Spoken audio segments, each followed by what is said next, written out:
ครับผมมาดูกันว่าเจ้าบอร์ดนกนะครับดีแคทลอนนะครับมันจะซิ่งขนาดไหนนะทุกคนการสแนปนะครับการรีเวิร์สต่างๆเนาะโอเคไปดูกันครับผม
อร์ดนกอ่ะ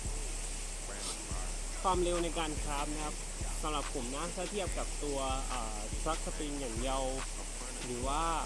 ทรัคของวอเตอร์บอลนะครับตัวเนี้ยจะคราฟยากกว่าจังหวะปั๊มต้องใช้แรงนิดนึงนะครับแต่มันก็แลกมาด้วยความเขาเรียกว่าเสถียรนะครับในการ snap ในการเล่นท่าต่างๆนะครับเช่นเนี่ยฟอนต์ซ้าย180แล้วก็รีเวิร์สหรือว่าจะเป็นแบ็กซ้าย180และรีเวิร์สนะครับหรือว่า snap 360นะที่บางคนเขาจะเรียกกันนะเปลี่ยนบูชชิ่งเวนอมก็อาจจะดีขึ้นนะครับในการปั๊มอะไรเงี้ยได้ยินว่าปั๊มง่ายนะเล่นได้ทุกอย่างนะครับบอร์ดนกนะสวยนะครับราคาก็ไม่ได้แรงมากนะครับเห็นว่าของกำลังจะเข้าที่เดคเคลอนทุกอาทิตย์ด้วยนะก็ไปสามารถจับจองกันได้นะครับก็ความยาวจะเป็น32นิ้วนะ32.6นะครับทรัคจะเป็นบูชชิ่งน่าจะเป็นทรัคทรง CX4 นะผมก็ไม่รู้ว่าใช่หรือเปล่านะครับเป็นทรัคของเขาเองนะครับก็ฝากกดไลค์กด Subscribe กันด้วยนะครับ